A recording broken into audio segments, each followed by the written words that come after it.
एक आत्मसंवाद।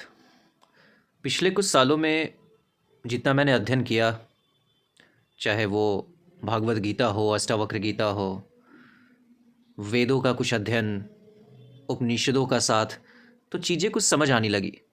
और उस समझदारी में एक बहुत बड़ी चीज़, जिसे हम और आप सब लोग कहीं ना कहीं नज़रअंदाज करते हैं, वो एक ऐसी व्यवस्था है जो कहीं ना कहीं हमें गर्त में ले जा रहा है। और हमने इसे एक शानदार तरीके से अपना लिया है। दुनिया गर्त में जा रही है और हम उसे सेल समझकर खरीद रहे हैं। जो भी हमारे सामने आ रहा है वो अपने आप में एक तरीके का सेल है। अगर मैं बात करूं, हर तरफ खोखले सपनों की मंडी लगी है। सपने बेचने में सारे लोग लगे हैं। कोई बेच रहा है, कोई उधार लेकर खरीद रहा है, और सब मिलकर इसे सफल जीवन कह रहे हैं। सफल जीवन का टैग दे दिया है।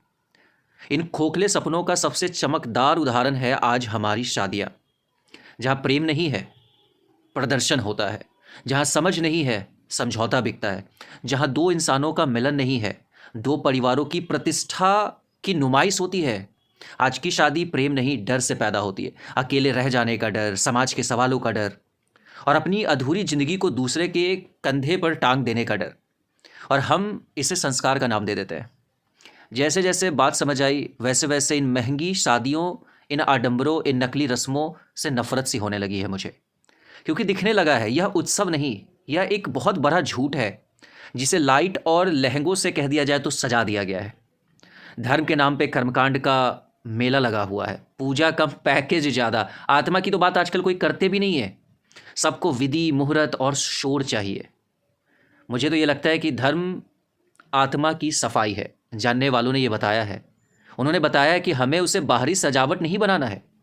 अध्यात्म असुविधाजनक होता है क्योंकि यह पूछता है ना कि तू क्या है, और हमें जवाब नहीं देना है। इसका तो जवाब देना ही नहीं है। हमें तो बस यह दिखाना है कि हमारे पास क्या है, कितना है, और कितना दिख सकता है। आज ज़रूरत है खुद को बचाने की, अपने भीतर झांकने की। समाज को सही दिशा देने से पहले व्यक्ति को सही होना होगा। शादी भी शादी भी तभी सार्थक होगी जब वह डर से नहीं, बोध से होगी, चेतना से होगी। धर्म भी तभी जीवित होगा जब वह कर्म कांड से नहीं, समझ से चलेगा।